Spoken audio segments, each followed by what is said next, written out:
नमस्कार दोस्तों। आज हम लोग चैप्टर 12 स्टार्ट कर रहे हैं।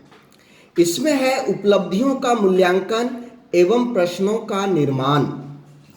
आप उपलब्धि का मूल्यांकन करना चाहते हैं तो इसके लिए प्रश्नों का निर्माण किस तरह से आप करेंगे, इस चैप्टर में आपको ये सीखने को मिलेगा।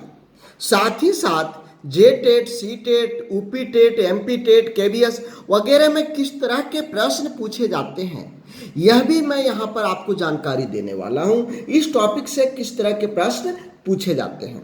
तो सबसे पहले इसमें टॉपिक आएगा उपलब्धियों का मूल्यांकन।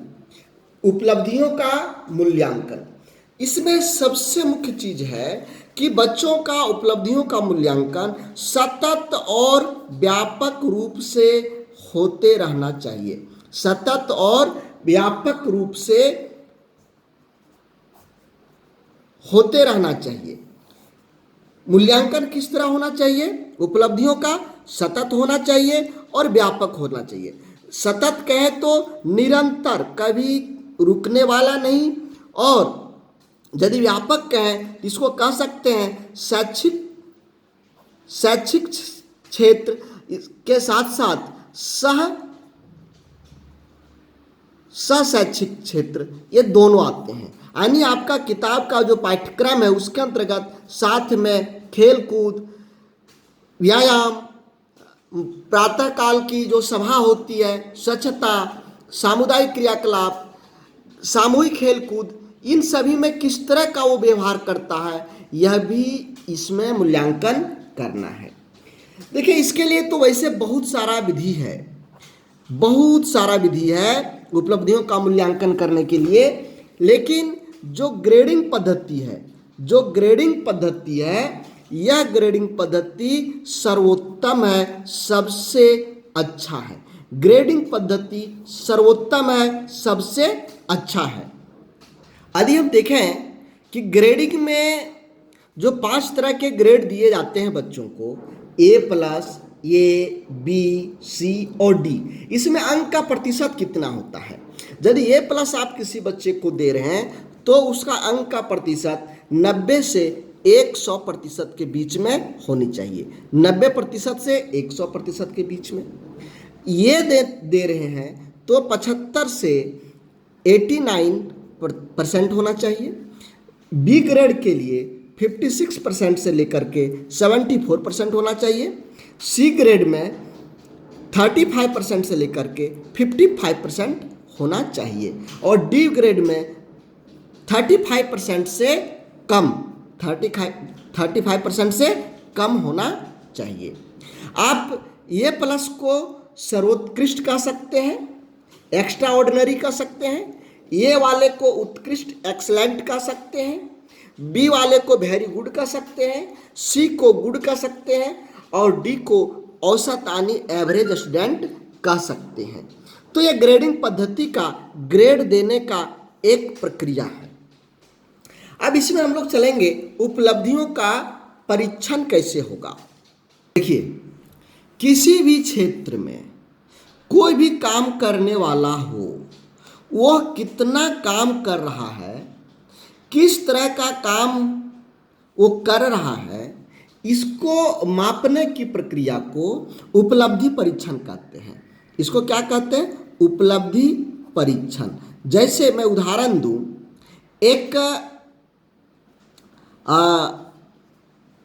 इसको आप कह सकते हैं, एक कारपेंटर दिन भर में एक टेबल बनाता है, एक टेबल पूरा बनाता है। तो ये शाम को जब हम इसकी टेबल की गिनती करते हैं तो ये इसका उपलब्धि परीक्षण हुआ। यानी इसने कितना काम किया, काम करने का जो उसका उपलब्धि है हम माप रहे एक टेबल से। आज एक टेबल पूरा किया, कल एक टेबल नहीं पूरा कर पाया, मतलब इसने अच्छे से काम नहीं किया। तो उपलब्धि परीक्षण का प्रयोग शिक्षा जगत, व्यवसाय जगत, तकनीकी क्षेत्र यानी हर जगह पर होता है। देखिए, अब हम यदि बात करें विद्यालय में उपलब्धि परीक्षण की, तो विद्यालय में उपलब्धि परीक्षण के लिए शिक्षक निर्मित उपलब्धि परीक्षण होता है और साथ ही साथ दूसरा होता है मानकीकृत उपलब्धि परीक्षण। मानकीकृत उपलब्धि परीक्षण। तो सबसे पहले हम लोग शिक्षक निर्मित उपलब्धि परीक्षण की बात करेंगे। शिक्षक निर्मित उपलब्धि परीक्षण की बात करेंगे। यह परीक्षण शिक्षक के द्वारा विद्यार्थी में समझ को विकसित करने हेतु समय समय पर कम अवधि की परीक्षाओं तथा अध्याय के समाप्त और होने पर किया जा सकता है या फिर अध्याय के बीच बीच में भी किया जा सकता है। देखिए यहाँ पर क्या है, इस तरह का परीक्षण हमको स्टूडेंट को समझना है, स्टूडेंट की समझ को समझना है। इसके लिए हम क्या करेंगे, समय समय पर कम अवधि की परीक्षाओं का आकलन करेंगे, ये संचालन करेंगे। कम अवधि के परीक्षाओं को हम लोग लेंगे और या तो फिर एक चैप्टर समाप्त हो जाए, यानी प्रत्येक चैप्टर समाप्त होने के बाद, चैप्टर समाप्त हो गया इसके बाद हम इसका निर्माण कर सकते हैं, इस परीक्षण का आयोजन हम कर सकते हैं। उसके बाद आता है मानकीकृत उपलब्धि परीक्षण। मानकीकृत उपलब्धि परीक्षण किसको कहते हैं? सामान्य भाषा में उपलब्धि परीक्षण को, सामान्य भाषा में उपलब्धि परीक्षण को मानकीकृत उपलब्धि परीक्षण कहते हैं। इसका विकास कक्षा स्तर पर कौशल तथा ज्ञानार्जन को मापने हेतु किया जाता है।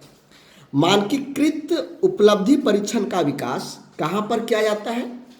कक्षा स्तर पर किया जाता है। कक्षा स्तर पर मानकीकृत उपलब्धि परीक्षण का निर्माण कक्षा स्तर पर होता है। यहाँ पर प्राप्त कौशल और ज्ञानार्जन को मापने हेतु मानकीकृत उपलब्धि परीक्षण का निर्माण करते हैं। मानकीकृत उपलब्धि परीक्षण कक्षा स्तर पर तैयार होता है। इसके द्वारा हम कौशल और ज्ञानार्जन को मापते हैं। यह हुआ मानकीकृत उपलब्धि परीक्षण। अब हम लोग चलेंगे रचनात्मक मूल्यांकन के बारे में। रचनात्मक मूल्यांकन इसके पहले वाले चैप्टर में हम लोगों ने देखा था। रचनात्मक मूल्यांकन क्या क्या करता है? सबसे पहला चीज फीडबैक हमको मिल जाता है, प्रतिपुष्टि मिल जाता है। बच्चों ने क्या सीखा, नहीं सीखा, कितनी मात्रा में सीखा, नहीं सीख पा रहे हैं, इन सभी चीज़ों के बारे में फीडबैक हमें मिल जाता है रचनात्मक मूल्यांकन से। दूसरा चीज, जो त्रुटियों को समझने में, यानी बच्चों को, जिन विद्यार्थियों को समझने में त्रुटि होता है, जो बच्चे समझ नहीं पाते हैं, यानी यह सफल हो रहे हैं किसी कारण से, तो इन्हें भी समझने में हमको रचनात्मक मूल्यांकन साथ देता है। रचनात्मक मूल्यांकन का ही दूसरा नाम रूपात्मक मूल्यांकन है। रूपात्मक मूल्यांकन या रूपात्मक आकलन है। ये प्रश्न सीटेट में पूछा गया है कि रचनात्मक मूल्यांकन को कहते हैं। 4 ऑप्शन दिया गया था। तो रचनात्मक मूल्यांकन को रूपात्मक आकलन भी कहा जाता है। ठीक है। अच्छा, फीडबैक तुरंत हमें कहाँ से मिल जाता है? रचनात्मक मूल्यांकन से तुरंत फीडबैक मिल जाता है। इसके बाद आता है प्रश्नों का निर्माण। हमें आकलन करना है या हमें मूल्यांकन करना है, इन दोनों के लिए प्रश्नों का निर्माण करना पड़ेगा। तो प्रश्नों का निर्माण हम कैसे करेंगे? फिर से देखिए, बच्चों के ज्ञान, बच्चे के सोचने की तरीका, बच्चे की छवि, बच्चे की भावना, इन सभी को पता लगाने के लिए हम लोग आकलन या मूल्यांकन करते हैं। बच्चों का ज्ञान कैसा है, बच्चों का सोच कैसा है, बच्चों की छवि कैसा है, बच्चों की भावना कैसा है, इन सभी को समझने के लिए हम लोग आकलन या मूल्यांकन करते हैं। तो आकलन या मूल्यांकन करने के लिए प्रश्न होना चाहिए, प्रश्न का निर्माण करना चाहिए। तो प्रश्न का निर्माण करते समय कैसे, किस तरह से हम लोग प्रश्न का निर्माण करेंगे, इन बातों पर इस टॉपिक में चर्चा करना। एक चीज आप सभी देखते होंगे कक्षा में कि यदि हमको क्रियाशील बनाना है, कक्षा को क्रियाशील बनाना है, तो क्रियाशील बनाने के लिए क्या कर सकते हैं? बच्चों के बीच प्रश्नों का आदान प्रदान, या तो शिक्षक और बच्चा के बीच या बच्चा बच्चा के बीच। हम इस तरह से जब प्रश्नों का आदान प्रदान होता है जिससे बच्चे क्रियाशील होते हैं, यानी ये दोनों दिशाओं में, बच्चा और शिक्षक, शिक्षक और बच्चा, दोनों दिशाओं में प्रश्न पूछे जाते हैं। देखिए, प्रश्न पूछने का और प्रश्न निर्माण करने का जो उद्देश्य है, यह है किसी भी जानकारी को समझने में आने वाली कठिनाई को जानना और उसे दूर करना। यानी समझने में तो हम बात कर रहे थे कि प्रश्न पूछने का उद्देश्य क्या है। तो किसी भी जानकारी को समझने में आने वाली कठिनाई को जानना और दूर करना प्रश्न पूछने का उद्देश्य है। प्रश्न पूछने का उद्देश्य है कि समझने में जो कोई भी बच्चा समझ रहा है, समझने में जो कठिनाई हो रही है, इस कठिनाई को जान पाना और इस कठिनाई को दूर करना, इस कठिनाई को दूर करना क्या है? प्रश्न पूछने का उद्देश्य है। दूसरा, नए विचार, नए दृष्टिकोण, इनकी खोज करना और उन्हें खोज करने में मदद करना, खोज करवाना और खोज करने में बच्चों की मदद करना, ये इसका एक उद्देश्य है। बच्चों से परीक्षा लेकर के हमको केवल एक ग्रेड से दूसरा ग्रेड, मान लीजिए क्लास 6 से क्लास 7 पहुंचाना ही इसका मुख्य उद्देश्य नहीं है। इसका मुख्य उद्देश्य है कि बच्चों में नए नए विचार कैसे पनप सके, बच्चों में नया नया दृष्टिकोण कैसे हो सके, दृष्टिकोण की खोज कैसे हो सके, ये कैसे बढ़ावा मिले, इसके लिए हम लोग प्रश्नों का निर्माण करते हैं। तीसरी बात, किसी भी आदर्श एवं उच्च स्तरीय वर्णन को समझने की कला का विकास करना। बच्चे जो हम बता रहे हैं वो बच्चे समझ पा रहे हैं या नहीं समझ पा रहे हैं, तो समझने की कला का विकास करना है। तो ये सब चीज़ें हैं प्रश्न पूछने का उद्देश्य में। अब हम लोग बात करेंगे प्रश्न पूछने की सही विधि क्या है। सही विधि क्या है? देखिए, सबसे पहला चीज, प्रश्नों का क्रम। प्रश्नों का क्रम कैसा होना चाहिए? प्रश्नों का क्रम इस प्रकार रखें कि एक कड़ी के बाद दूसरा कड़ी, दूसरा कड़ी के बाद तीसरा कड़ी जुड़ता चला जाए। इस तरह से हम प्रश्नों का निर्माण करेंगे। इसका उदाहरण हम आपको बता सकते हैं। जो बच्चों की पहले दूसरे क्लास की भाषा वाले बुक में रहता है चित्र कहानी। चित्र कहानी पहले जैसे प्यासा कौआ की कहानी है, प्यासा कौआ की कहानी, तो एक डाल पर कौआ दिखा दिया और दूसरे जगह एक घड़ा में पानी दिखा दिया। फिर अगर इस घड़े पर आकर के ये कौआ बैठा हुआ है और चोंच को डुबाया हुआ है। तीसरे जगह में पानी दिखाया कि नहीं, चोंच इसका अट नहीं रहा है। चौथे जगह में दिखाया कि ये कंकड़ ला करके डाल रहा है। पांचवें जगह में दिखाया कि पानी का लेवल ऊंचा हो गया और छठे जगह में दिखा दिया ये पानी पी रहा है। तो देखिए, एक के बाद एक दूसरा कड़ी को जोड़ रहा है और इस कड़ी को जोड़ने के बाद एक पूरा कहानी बन गया, एक कहानी बन गया। तो जो हम प्रश्न पूछेंगे उसका क्रम भी इसी प्रकार से होना चाहिए कि एक के बाद दूसरा आंसर मिले, दूसरे के बाद तीसरा मिले, तीसरे के बाद चौथा मिले, चौथे के बाद पांचवा मिले, तो एक कहानी पूरा बन जाए, यानी जिसके बारे में हम जानना चाहते हैं उसका विस्तृत विवरण हमको मिल जाए, विस्तृत विवरण मिल जाए। इस तरह से प्रश्नों का क्रम रखना चाहिए। अच्छा, तीसरा चीज, ये दूसरा चीज, प्रश्नों का निर्माण करते समय हम सरल से जटिल की ओर इस पर ध्यान देंगे कि सबसे पहले हम सरल प्रश्नों को पूछेंगे, धीरे धीरे जटिल प्रश्नों की ओर जाएंगे, सरल से जटिल की ओर हम जाएंगे, ये होगा। अच्छा, यदि हम मौखिक प्रश्न कर रहे हैं, बच्चों से मौखिक प्रश्न कर रहे हैं, तो मौखिक प्रश्न का जो भाषा होगा एकदम सीधा होगा, साधारण होगा, हर कोई समझ सकता है, इस तरह का भाषा होनी चाहिए। ऐसा नहीं कि मौखिक भाषा का जो प्रश्न ले रहे हैं टेढ़ा मेढ़ा, बच्चे उस प्रश्न को सुन करके समझ नहीं पाते हैं, सुन करके समझ नहीं पाएंगे तो हम इसको सही प्रश्न पूछने की विधि नहीं कर सकते।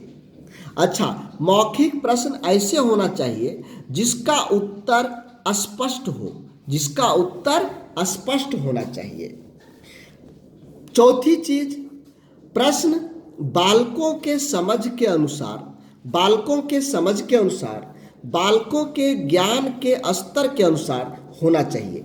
ऐसा नहीं कि प्रश्न का निर्माण बालक जो नहीं समझ सके उसको कर देंगे। मान लीजिए आपने बच्चों को संज्ञा पढ़ाया, ये पहली या दूसरी कक्षा में, और ये पहली दूसरी कक्षा में आपने संज्ञा पढ़ाया, और यही संज्ञा आप पढ़ रहे हो किसमें, 11th-12th में, तो दोनों जगह टॉपिक तो संज्ञा मिल रहा है, लेकिन दोनों जगह का प्रश्न निर्माण, दोनों जगह का प्रश्न निर्माण क्या एक जैसा होगा?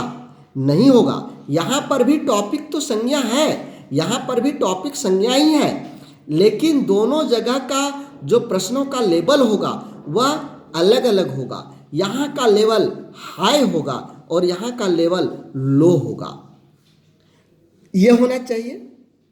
अच्छा, हम प्रश्न इस तरह का पूछें जिससे बच्चों में जिज्ञासा का वृद्धि हो, बच्चे प्रोत्साहित हो सके, जिज्ञासा हो सके, बच्चों को उन प्रश्नों से लाभ पहुँचे, ऐसे प्रश्न पूछेंगे जिससे बच्चों में नैतिक गुणों का विकास हो, सामाजिकता का विकास हो, कर्तव्य के बारे में समझ सके, अपना दायित्व के बारे में समझ सके, ऐसे प्रश्नों का हम लोग बात करेंगे।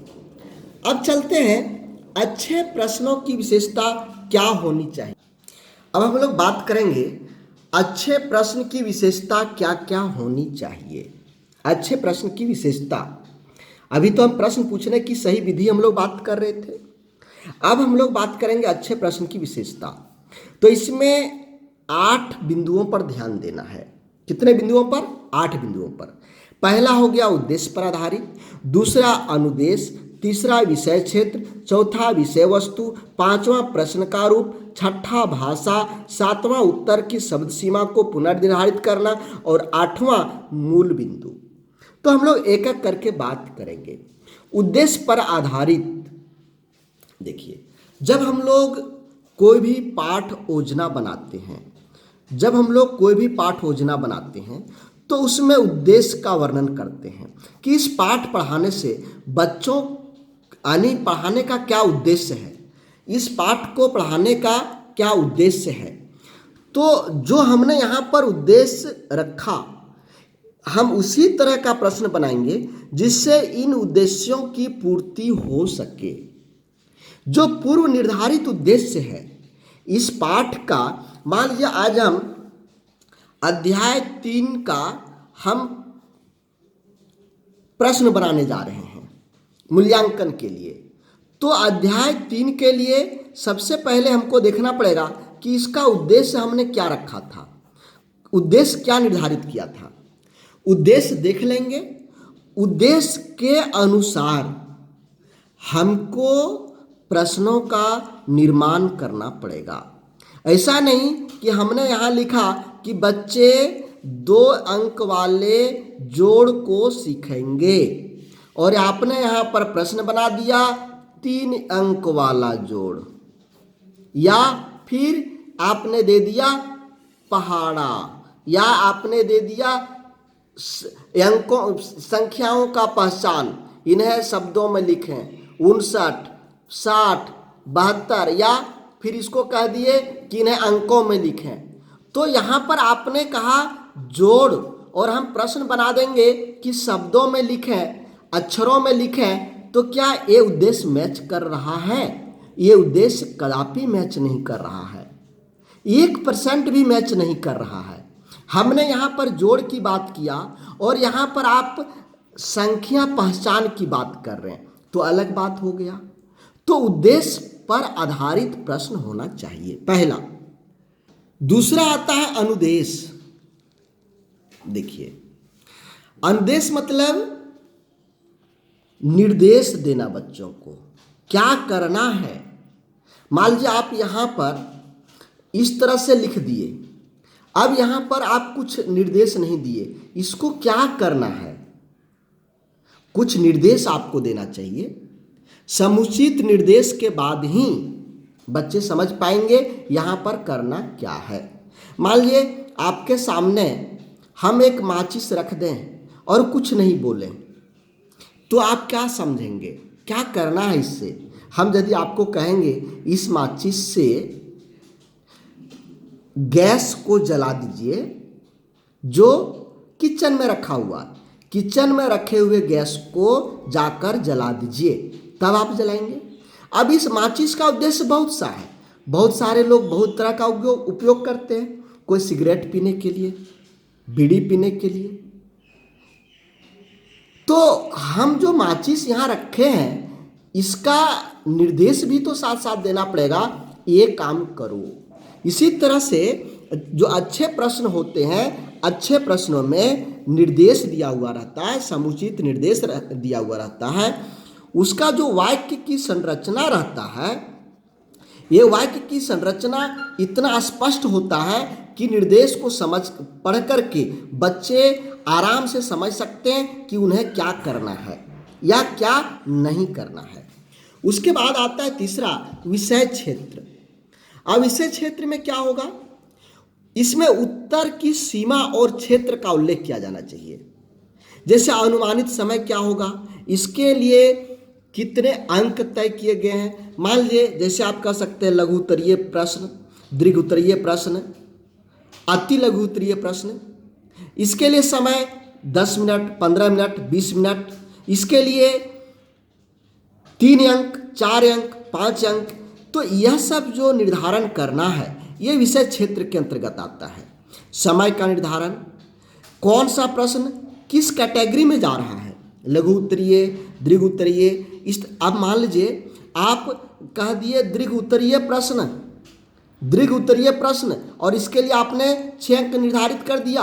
और प्रश्न आपने क्या दिया जानते हैं, भारत की राजधानी कहाँ है, भारत की राजधानी कहाँ है। अब इसका उत्तर एक वाक्य में अधिकतम हो सकता है, भारत की राजधानी नई दिल्ली है।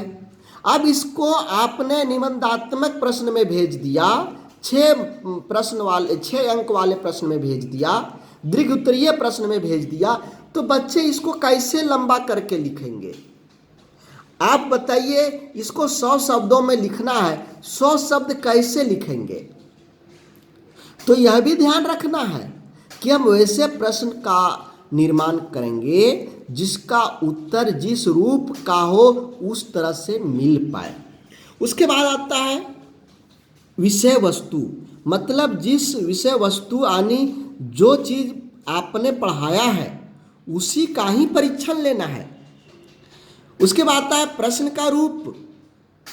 इसमें क्या है,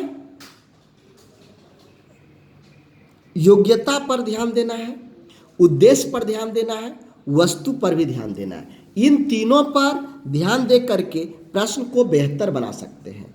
अच्छा, उसके बाद आता है भाषा। प्रश्नों का भाषा अच्छा होना चाहिए, स्पष्ट होना चाहिए, अर्थ स्पष्ट होना चाहिए, संक्षिप्त होना चाहिए, घुमा फिरा करके नहीं होना चाहिए। ये भाषा पर भी ध्यान देना है। शुद्ध होना चाहिए, शुद्ध होना चाहिए। और अंत में आता है दो चीज़ें, उत्तर की शब्द सीमा को पुनर्निर्धारित करना। जैसे हमने अभी आपको एक प्रश्न का उदाहरण दिया था कि भारत की राजधानी कहाँ है, और इसको आप दे देंगे दीर्घ उत्तरीय प्रश्न 100 शब्दों वालों में, तो ये होगा क्या, ये गड़बड़ हो जाएगा। ये तो आपको अति लघु उत्तरीय प्रश्न में रखना पड़ेगा, जहाँ पर एक वाक्य या एक शब्द में उत्तर दिया जा सकता है। तो इसको फिर से देख लीजिए। उसके बाद आता है मूल बिंदु। मूल बिंदु में पूरे प्रश्न के लिए और उसके उपभागों के लिए मूल बिंदु या अंकों का स्पष्ट उल्लेख करना चाहिए। अब हम लोग को क्या नहीं करना चाहिए इसके बारे में, और किस तरह के प्रश्न होंगे इसके बारे में कल चर्चा करेंगे। आज के लिए बस इतना ही। धन्यवाद।